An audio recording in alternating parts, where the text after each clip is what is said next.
Hello बच्चों. In my previous lecture, I was discussing carbonium ion. So today I am discussing hybridization of carbonium ion. Okay. For example, here I have taken methyl carbonium ion CH3 positive.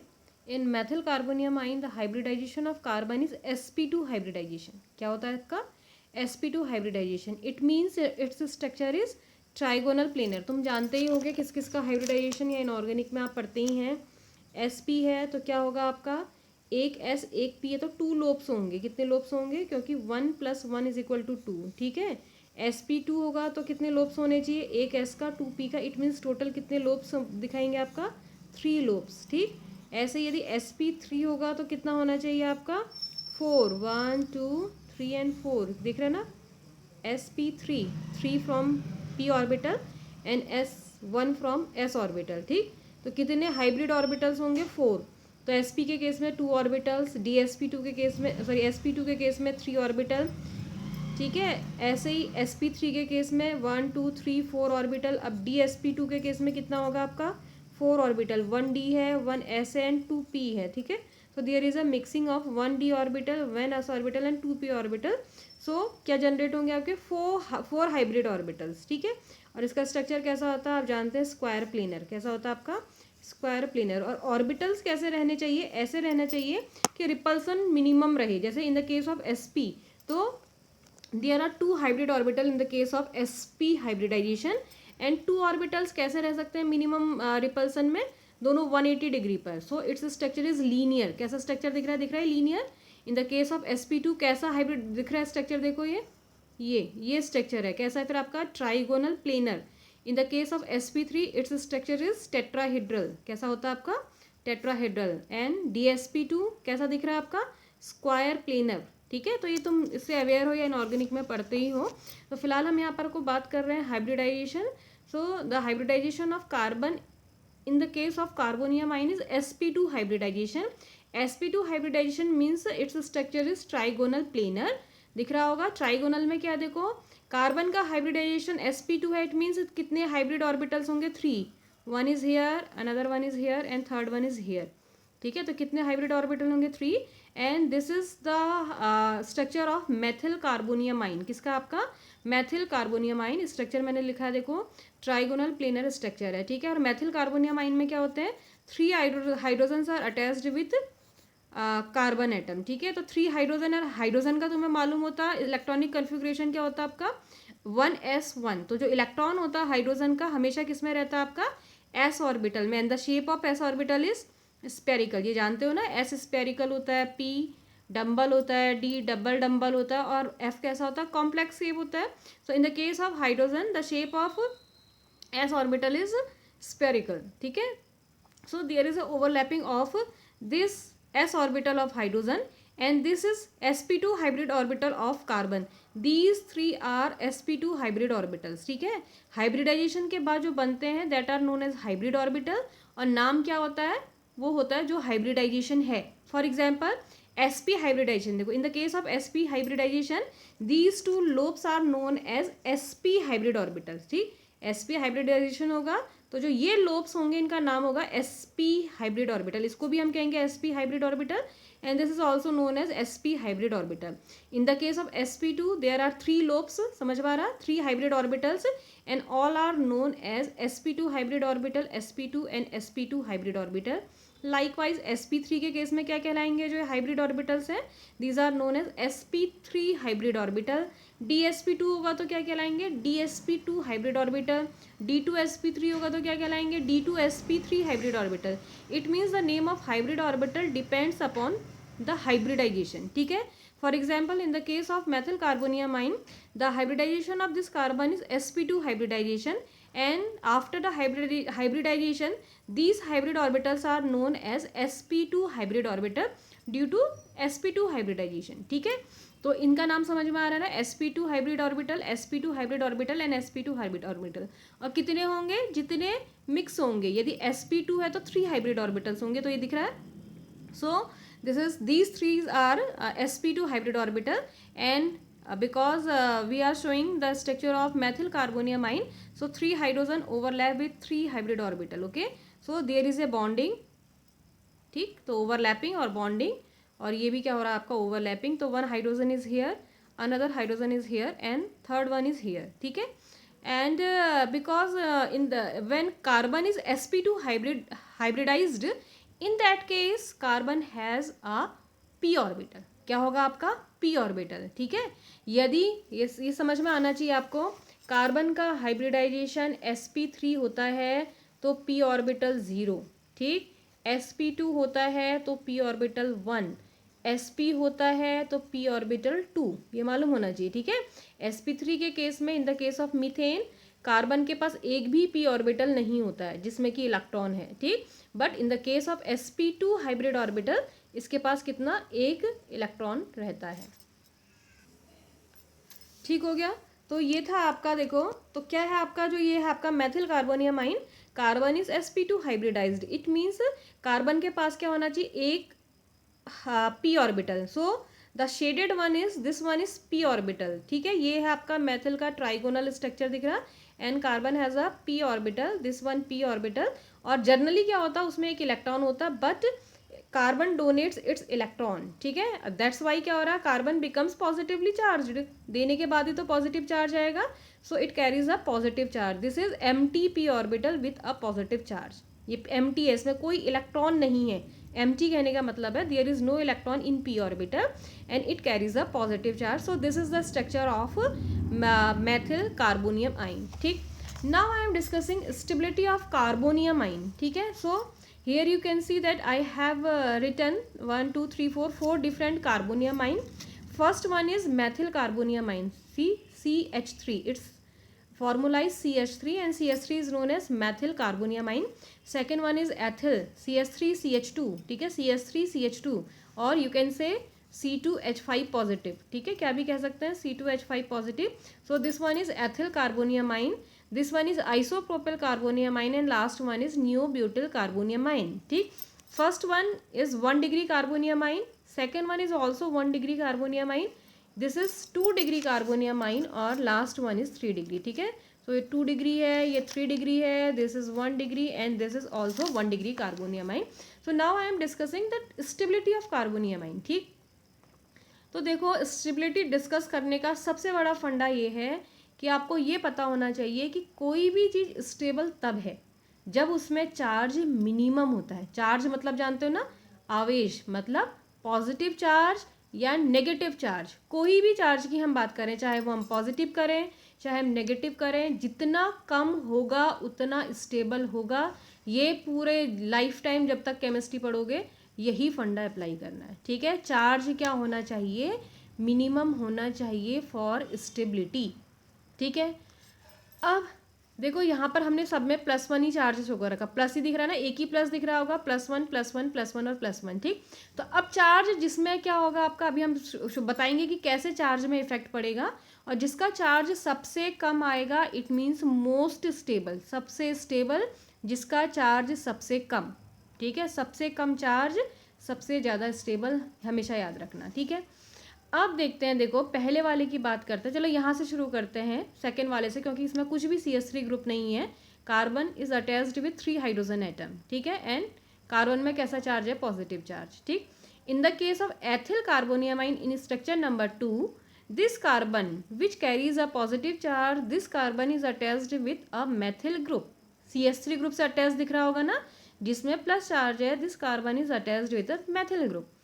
अब मैंने यहाँ पर देखो क्या लिखा है, CH3 group कैसा होता है आपका, इलेक्ट्रॉन डोनेटिंग ग्रुप, ठीक है. मतलब इलेक्ट्रॉन डोनेटिंग जानते हो ना, जो इलेक्ट्रॉन को क्या करेंगे, देने का काम करेंगे. एंड कुछ हम लिखते हैं इलेक्ट्रॉन विड्रॉइंग ग्रुप, मतलब जो इलेक्ट्रॉन को खींचेंगे अपनी ओर. एक तो धक्का मारेंगे, डोनेट करेंगे, और दूसरा क्या करेंगे, अपनी ओर खींचेंगे. तो CH3 का क्या नेचर है, वो इलेक्ट्रॉन को क्या करता है आपका, पुश करता है, अपने से दूर भेजता है, मतलब डोनेट करता है, ठीक. तो अब देखो ये CH3 का क्या नेचर है, ये देखो बॉन्ड है. मैंने पहले स्टार्टिंग में कहा था बॉन्ड का मतलब होता है इलेक्ट्रॉन्स, ठीक. So it means there is a single bond between this carbon and this carbon. So this single bond is formed by the sharing of 1 electron of this carbon and 1 electron of this carbon. दोनों के एक एक electron की sharing से single bond बनता है, ठीक है. अब CH3 का नेचर क्या है, CH3 group is electron donating group, तो इट मीन्स ये क्या करेगा, अपने इलेक्ट्रॉन को पुल करेगा टूवर्ड्स किसकी ओर, धक्का देगा, जो CH3 ऐसे नीचे की ओर भेज रहा है, किसकी तरफ को, C पॉजिटिव की ओर, ठीक है। अब देखो CH3 ने इलेक्ट्रॉन पुश किया किसकी तरफ, कार्बन की तरफ, तो तुम्हें क्या लग रहा है कि C+ की तरफ कौन सी चीज़ मूव होकर थोड़ा सा नज़दीक आएगी, इलेक्ट्रॉन, क्या आएगा आपका, CH3 कौन सा क्या कर रहा है, पुश, इलेक्ट्रॉन को धक्का दे रहा है, उसको डोनेट कर रहा है, तो CH3 ने क्या करा, इलेक्ट्रॉन डोनेट किया, तो इलेक्ट्रॉन डोनेट करके इलेक्ट्रॉन किसके क्लोज आ गया, C पॉजिटिव के, तो इलेक्ट्रॉन यदि C पॉजिटिव के क्लोज आ गया तो ये मान सकती हूँ कि थोड़ी सी नेगेटिव डेंसिटी बढ़ गई। क्यों बढ़ी, समझ में आ रहा, क्योंकि इलेक्ट्रॉन्स आ गए इसके पास, कौन आ गए हैं, उसने क्या करा, इलेक्ट्रॉन को धक्का दिया, तो इलेक्ट्रॉन किसके पास आ गए, C पॉजिटिव के पास, और इलेक्ट्रॉन्स में कैसा चार्ज होता है, नेगेटिव, तो C पॉजिटिव के पास थोड़ा सा नेगेटिव चार्ज आ गया, ठीक। अब हम बात करते हैं इस वाले की, थर्ड स्ट्रक्चर की, जिसमें कि here 2 CH3 groups are attached with C positive, ठीक। तो ये वाला CH3 ग्रुप भी कैसा है, इलेक्ट्रॉन डोनेटिंग, तो इसका मतलब ये क्या करेगा, इलेक्ट्रॉन को किसकी तरफ जाएगा, आपके C+ की ओर क्या करेगा, पुश करेगा, डोनेट करेगा, ठीक है। ये वाला CH3 अपने इलेक्ट्रॉन इसको डोनेट कर देगा, किसको, C पॉजिटिव को, तो कैसा चार्ज आ जाएगा इसमें, डेल्टा नेगेटिव, क्यों, इलेक्ट्रॉन की वजह से, ठीक है। सेम क्या होगा आपका, सेकेंड CH3 ग्रुप यहाँ भी है, तो ये भी क्या करेगा, अपने इलेक्ट्रॉन को क्या करेगा, ये भी क्या करेगा, पुश करेगा, मतलब डोनेट करेगा, डोनेट करेगा तो किसके पास आएंगे, इसके पास, किसके पास, जो इस कार्बन है इसके पास आएंगे, तो नेगेटिव चार्ज आ रहा है, क्यों, ये भी डोनेट कर रहा है और ये भी डोनेट कर रहा है, ठीक है। अब इसके केस में कितने CH3 हैं, 3 CH3 ग्रुप्स आर हियर, ठीक है।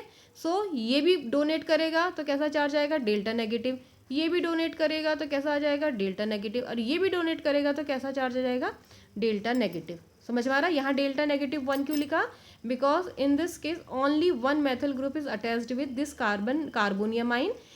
यहाँ पर हमने 2 बार क्यों डेल्टा नेगेटिव लिखा, because 2 methyl groups are attached with this carbon atom and in the third structure 3 methyl groups are attached with this carbonium ion, तो हमने क्या लिखा, 3 डेल्टा नेगेटिव लिख दिया, ठीक है। अब तुम्हें क्या लग रहा है, देखो जो सेंटर का कार्बन है, तुम्हें कहाँ पर लग रहा है कि चार्ज सबसे कम होगा, जो सबसे कम होगा वो मोस्ट स्टेबल होगा, ठीक है। इसके केस में कितना चार्ज है, देखो +1, ठीक। इसमें क्या है आपका, प्लस के साथ थोड़ा सा माइनस है, तो उसने क्या करा होगा, माइनस ने प्लस को थोड़ा न्यूट्रल करा होगा, थोड़ा सा पोर्शन न्यूट्रल हो गया होगा, ठीक है। इसके केस में क्या है आपका, प्लस के साथ कितने डेल्टा हैं, 2 हैं, तो इसका प्लस और भी कम हो गया होगा, क्योंकि 2 नेगेटिव है तो 2 नेगेटिव और भी कम कर रहे होंगे। और तीसरे वाले केस में क्या है आपका, प्लस के साथ डेल्टा कितने हैं, 3 हैं, delta negative delta negative delta negative, तो in out of these 4 structures, ठीक है, सबसे कम चार्ज किस में रहा होगा, इस वाले में, क्यों, क्योंकि इसके प्लस को न्यूट्रल करने के लिए एक नेगेटिव ये भी कर रहा है, एक नेगेटिव ये भी कर रहा है, एक नेगेटिव ये भी कर रहा है, तो ओवरऑल जो प्लस चार्ज है वो कैसा होगा, मिनिमम होगा। समझ में आ रहा, मिनिमम होने का मतलब हुआ this one is most stable, इसमें उससे ज़्यादा होगा, इससे ज़्यादा होगा, और लीस्ट स्टेबल कौन होता है फिर, मेथिल कार्बोनियम आइन। समझ लेना, नहीं समझ में आएगा तो तुम अपनी क्वेरी भेजना, मैं उसको दोबारा समझाऊंगी। ये समझ में ज़रूर आना चाहिए कि कार्बोनियम आइन का सीक्वेंस क्या होता है, 3 degree carbonium ion is most stable, followed by 2 degree, then 1 degree, and methyl carbonium ion is least stable. समझ में आ रहा, due to the presence of electron donating nature of these methyl groups, ठीक है, electron donate करते हैं। अब मैंने एक दूसरा स्ट्रक्चर भी बनाया है, जिसमें कि क्या है आपका, इंस्टीड ऑफ मेथिल हमने क्या अटैच कर दिया, क्लोरीन, ठीक है। तो अगेन सेम स्ट्रक्चर है, सिर्फ हमने क्या करा है, जहाँ पर मेथिल था वहाँ क्लोरीन कर दिया, यहाँ 1 मेथिल था यहाँ 1 क्लोरीन है, यहाँ 2 मेथिल ग्रुप्स हैं, here 2 chlorine atoms, and here 3 methyl groups are here in the fourth structure, so हमने 3 क्लोरीन अटैच कर दिए, ठीक है। अब देखो क्लोरीन का क्या नेचर है, ये इलेक्ट्रॉन विड्रॉइंग ग्रुप है, इलेक्ट्रॉन को अपनी ओर खींचता है, ठीक। तो इलेक्ट्रॉन को अपनी ओर खींचेगा, क्लोरीन क्या करेगा, अपनी ओर खींचेगा, तो नेगेटिव किसकी ओर शिफ्ट होगा, क्लोरीन खींच रहा है तो इलेक्ट्रॉन यहाँ पर आएगा डेल्टा नेगेटिव। समझ में आ रहा है, यदि यहाँ पर डेल्टा नेगेटिव आएगा तो यहाँ कैसा आएगा, डेल्टा पॉजिटिव, ठीक है। In third structure 2 chlorine atoms are here, 1 is here and another 1 is here, both are electron withdrawing in nature, तो दोनों क्या करेंगे, इलेक्ट्रॉन को अपनी ओर पुल करेंगे, ठीक है। तो इट मीन्स ये कैसा हो जाएगा आपका डेल्टा नेगेटिव, और ये भी क्या हो जाएगा डेल्टा नेगेटिव, तो ये कैसा हो जाएगा डेल्टा पॉजिटिव, ठीक। इसके केस में कितने क्लोरीन दिख रहे हैं 3, तो कितने delta positive delta positive delta positive delta positive, ये delta negative delta negative delta negative, ठीक है। अब बताओ C+ में चार्ज तुम्हें सबसे ज़्यादा कहाँ दिख रहा, फर्स्ट वाले में सिर्फ प्लस है, दूसरे वाले कार्बन में हमने ये नहीं देखना, या तो डिस्पर्सन भी देखा जाता है, फिलहाल इसको तुम अभी छोड़ दो, सिर्फ C+ के चार्ज की बात कर रहे हैं। C+ है और इसमें एक डेल्टा पॉजिटिव है, तो इसका प्लस ज़्यादा या इसका ज़्यादा, इसका ज़्यादा, क्योंकि इसमें सिर्फ प्लस था, इसमें प्लस के साथ थोड़ा प्लस और आ गया, इसमें प्लस के साथ 2 थोड़े से प्लस और आ गए, और इसमें प्लस के साथ 3 थोड़े प्लस आ गए। तो सबसे ज़्यादा प्लस कहाँ दिख रहा है, सबसे ज़्यादा प्लस यहाँ पर दिख रहा है, ठीक। और जितना ज़्यादा चार्ज उतना अनस्टेबल, तो ये लीस्ट स्टेबल, ये उससे ज़्यादा स्टेबल, और ये मोस्ट स्टेबल हो जाएगा। समझ में आ रहा। तो जिस समय क्या होता है इलेक्ट्रॉन विड्रॉइंग ग्रुप होता है, तो वो क्या कर रहा है आपका इलेक्ट्रॉन विड्रॉइंग, देखो 1 था, 2 है और 3 है, तो 3 होने पर क्या हो रहा है आपका सबसे कम स्टेबल, मतलब क्या हो रहा है इलेक्ट्रॉन विड्रॉइंग ग्रुप अटैच करेंगे तो कार्बोनियम आयन डीस्टेबलाइज होगा, ठीक। और इलेक्ट्रॉन डोनेटिंग ग्रुप अटैच करेंगे तो कार्बोनियम आयन, यहाँ पर देखो कितने डोनेटिंग ग्रुप हैं, यहाँ 1 डोनेटिंग है, तो 2 होने पर ज़्यादा स्टेबल हो गया, और 3 होने पर और भी ज़्यादा स्टेबल हो रहा है, दिख रहा। यहाँ 1 भी इलेक्ट्रॉन डोनेटिंग नहीं था तो कम स्टेबल था, 1 इलेक्ट्रॉन डोनेटिंग आ गया तो ज़्यादा स्टेबल हो गया, 2 इलेक्ट्रॉन डोनेटिंग आ गया तो और ज़्यादा स्टेबल हो गया, 3 इलेक्ट्रॉन डोनेटिंग आ गया तो और भी ज़्यादा स्टेबल हो गया। मतलब यदि कहा जाए तो हम क्या कह सकते हैं, stability of carbonium ion is directly proportional two electron donating groups, ठीक। और उल्टा हो जाएगा, stability of carbonium ion inversely related two electron withdrawing group. समझ में आ रहा। तो ये है आपका स्टेबिलिटी ऑफ कार्बोनियम आयन, पूछा जाता है, इंपॉर्टेंट है, ठीक है। सेकेंड जो स्टेबिलिटी डिपेंड करती है या हम जो डिस्कस करते हैं that is based on resonance structure. एक चीज़ हमेशा याद रखना, जिसके जितने ज़्यादा रिजोनेटिंग स्ट्रक्चर्स, जितने ज़्यादा रिजोनेटिंग स्ट्रक्चर उतना ज़्यादा स्टेबल। समझ में आ रहा। और एक और चीज़ याद रखना, यदि इस तरीके का नेचर इंडक्टिव इफेक्ट, अभी हम डिटेल में बाद में पढ़ेंगे, इंडक्टिव इफेक्ट जो ऊपर वाला वो इंडक्टिव इफेक्ट है और दूसरा रिजोनेटिंग स्ट्रक्चर इफेक्ट है, दोनों यदि कंपेयर करेंगे तो रिजोनेटिंग वाला ज़्यादा स्टेबिलिटी देता है as compare to inductive effect, ठीक है। So this is allyl carbonium ion, ठीक है। ये भी पता होना चाहिए बच्चों को, ये बहुत नहीं मालूम होता। विनाइलिक क्या होता है, CH2 double bond CH positive, इसको बोलते हैं VINYL। ये याद भी होने चाहिए, जैसे ABCD याद करते हो ना कि इसका नाम A है, इसका नाम B है, इसको C बोलते हैं, तो ये भी पता होना चाहिए, ठीक है। या ऐसा ग्रुप होता है तो इसको बोलते हैं एलिल, ठीक है। So this is allyl carbonium ion. तो देखो अब रिजोनेटिंग स्ट्रक्चर बनाना भी आना चाहिए। रिजोनेटिंग स्ट्रक्चर को बनाने का एक तरीका है, वो ये है, रिजोनेटिंग स्ट्रक्चर के लिए ये कंडीशन होनी चाहिए Z single bond C double bond C, ठीक। अब भाई ये Z क्या है, Z हम उसको कहते हैं जिसमें चार्ज हो, चाहे वो प्लस हो, चाहे वो माइनस हो, चाहे वो इलेक्ट्रॉन का जोड़ा हो, चाहे वो सिंगल इलेक्ट्रॉन हो, तो उसको हम क्या कह देंगे Z, ठीक। तो कहीं पर यदि तुमको ऐसी सिचुएशन दिखाई देती है, क्या Z single bond C double bond C, तो नंबरिंग दे दो। Z किसको मानोगे, जिसमें चार्ज होगा, इसको क्या दोगे नंबर 1, इसके एडजेसेंट वाले को नंबर 2, और 2 3 के बीच में डबल बॉन्ड होना चाहिए, बस ये कंडीशन है, 2 और 3 के बीच में डबल बॉन्ड, और Z क्या होगा जहाँ पर चार्ज होगा, ठीक। इसका रिजोनेटिंग स्ट्रक्चर बनाना है तो क्या करते हैं, देखो Z single bond C double bond C, तो क्या हो जाता है आपका, इन पहले को तो तीनों को ऐसे ही बनाओ बॉन्ड हटाकर, ठीक। चार्ज जो होता है वो Z से कहाँ चला जाता है, नंबर 3 में चला जाता है, जो भी होगा, यदि प्लस यहाँ पर होगा Z में तो नंबर 3 में आ जाएगा प्लस, जो दूसरा स्ट्रक्चर बनाओगे। और जो बॉन्ड होता है डबल, वो शिफ्ट हो जाता है, जो डबल बॉन्ड यहाँ पर को किसके बीच में दिख रहा है आपको, 2 और 3 के बीच में दिख रहा है, वो किसके बीच में आ जाएगा, 1 और 2 के बीच में। चार्ज प्लस होगा तो प्लस चला जाएगा, माइनस होगा तो माइनस चला जाएगा, पेयर होगा तो पेयर चला जाएगा, सिंगल इलेक्ट्रॉन होगा तो सिंगल इलेक्ट्रॉन चला जाएगा। या कभी हम टॉटोमर बनाते हैं तो वहाँ हाइड्रोजन भी दिखाते हैं, ठीक है।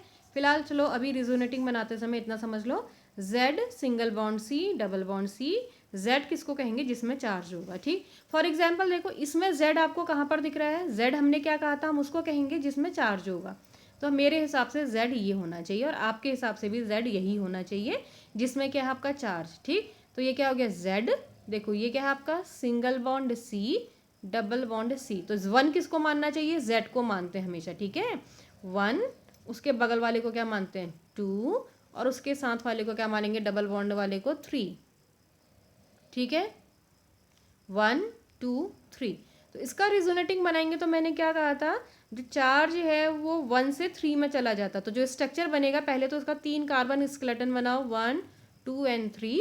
चार्ज देखो जो 1 में था वो यहाँ पर को किस में दिख रहा है आपको, 3 में दिख रहा है, ये था ना 3। ठीक, तो चार्ज कहाँ पहुँच गया, 1 से 3 में। और बॉन्ड कहाँ पर दिख रहा है देखो तुम्हें, यहाँ पर 2 और 3 में। और यहाँ पर कहाँ दिख रहा है, जो 1 और 2 थे इनके बीच में। सिर्फ 2 चीज़ होती हैं, क्या होता है, जो चार्ज होता है वो 1 2 3 पहुँच जाता है, और जो डबल बॉन्ड किसके बीच में था पहले, 2 और 3 के बीच में था, वो बाद में आ जाता है 1 और 2 के बीच में। ठीक, बस 2 चेंज होने हैं। तो Z किसको करना है, ये पहचान में आना चाहिए। तो Z इसको क्यों माना, क्योंकि इसमें चार्ज था। Z single bond C, double bond C, इसको यहाँ से 1 2 एंड 3। चार्ज जो 1 में था अगले स्ट्रक्चर में दिख रहा है, ये 3 में, यहाँ का चार्ज यहाँ दिखाई दे रहा होगा। और पहले स्ट्रक्चर में डबल बॉन्ड कहाँ है, 2 और 3 के बीच में। दूसरे में कहाँ जाएगा, जो 1 और 2 है इनके बीच में आ जाएगा। ठीक है, अब देखो जैसे ये है आपका benzyl carbonium ion, this is benzyl carbonium ion. Z किसको मानना है, बिल्कुल क्लियर है, Z किसको मानेंगे, जिसमें चार्ज है। ठीक, तो ये है Z, क्यों, क्योंकि इस कार्बन में क्या है, चार्ज है, तो ये Z है। सिंगल बॉन्ड C, अब इधर को क्यों नहीं लिखा, क्योंकि ये सिंगल बॉन्ड है। हमारी क्या कंडीशन थी, Z single bond C, double bond C। हमने बस इन तीनों को कंसिडर करना है, 1 2 और 3, 1 2 और 3। समझ में आ रहा, 1 क्यों दिया, क्योंकि इसमें चार्ज था, Z को 1 देते हैं। ठीक है, अब इसका रिजोनेटिंग बनाते समय पहले क्या करो, बेंजीन रिंग बनाओ। इन तीनों में ही चेंज होना है, बाकी जैसा था, ये डबल बॉन्ड जहाँ पर था वो डबल बॉन्ड वहीं लगेगा, ये डबल बॉन्ड जहाँ पर था वो डबल बॉन्ड वहीं रहेगा। सिर्फ जहाँ पर हमने नंबर की है 1 2 एंड 3, वहीं पर 3 जगह पर चेंज होना है। ठीक, तो मैंने क्या कहा था, चार्ज जो होता है 1 से 3 में चला जाता। तो 1 में कैसा चार्ज है यहाँ पर को प्लस, तो वो कहाँ पर आ गया देखो 3 में, दिख रहा है, ये था ना 3। तो चार्ज कहाँ से कहाँ शिफ्ट हो गया, 1 से 3 में। और डबल बॉन्ड क्या कहा था, 2 3 से कहाँ चला जाता है, 1 2 के बीच में, दिख रहा है 2 3 में दिख रहा है डबल बॉन्ड। लेकिन दूसरे स्ट्रक्चर में कहाँ है, जो जिनमें हमने 1 2 लिखा था, इन दोनों के बीच में पहुंच गया है। ठीक है, तो फर्स्ट रिजोनेटिंग स्ट्रक्चर ये बन गया। अब बताओ इसका अगला और बनाना है, तो किसको Z माने, इसको Z मानेंगे, क्योंकि इस कार्बन में कैसा चार्ज है, प्लस। तो दिस कार्बन को हम क्या देंगे 1, और ये क्या होगा 2, और ये क्या हो जाएगा 3, 1 2 3। ठीक, अब अगला स्ट्रक्चर बनाते समय तो चेंज इन तीनों में ही करना है, समझ में आ रहा।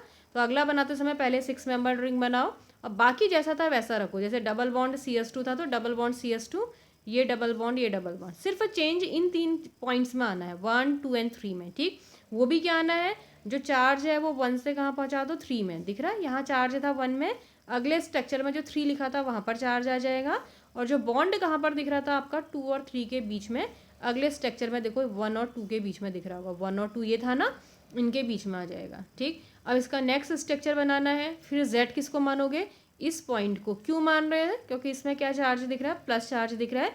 तो ये Z, ये सिंगल बॉन्ड C, ये डबल, आगे को बढ़ते जाएंगे। ठीक है, 1 2 3, तो क्या होगा 1 2 3। ठीक है, तो नेक्स्ट स्ट्रक्चर बनाना है, तो बाकी इन 3 पॉइंट्स में चेंज करना है। इसके अलावा ये डबल बॉन्ड ऐसा ही रहेगा, ये डबल बॉन्ड ऐसा ही रहेगा। इसमें कैसे चेंज होगा, चार्ज 1 से कहाँ पहुँच जाएगा, 3 में, दिख रहा है 1 2 3। जो यहाँ 1 में चार्ज था वहाँ 3 में दिख रहा होगा, और जो डबल बॉन्ड यहाँ 2 3 के बीच में दिख रहा है, इसमें 1 और 2 के बीच में।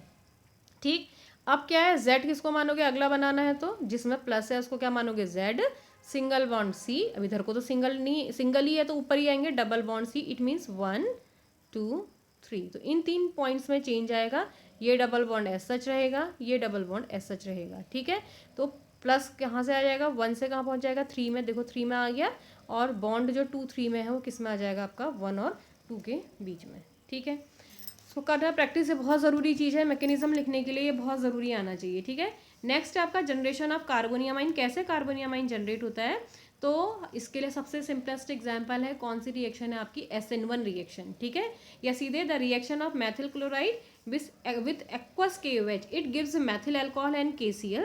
सो इस जो रिएक्शन है in the first step of this reaction carbonium आइन जनरेट होता है, ठीक है. फॉर एग्जाम्पल देखो यह है आपका Maithil chloride. So in this case carbon and chlorine, these two are attached with covalent bond and we know that the electronegativity of chlorine is very high as compared to carbon. ठीक, electronegativity means electron खींचने की power, ठीक है. तो जब क्या होगा, ये बॉन्ड डिसोशिएट होगा कार्बन क्लोरीन बॉन्ड, तो इलेक्ट्रॉन क्लोरीन क्या करेगा, इलेक्ट्रॉन को खींच लेगा. तो इलेक्ट्रॉन को अपनी ओर खींचेगा तो बॉन्ड कौन सा होगा, होमोलिटिक फिशन या हेट्रोलिटिक फिशन, ठीक है. जब इक्वल डिस्ट्रीब्यूशन होता है तो होमोलिटिक होता है.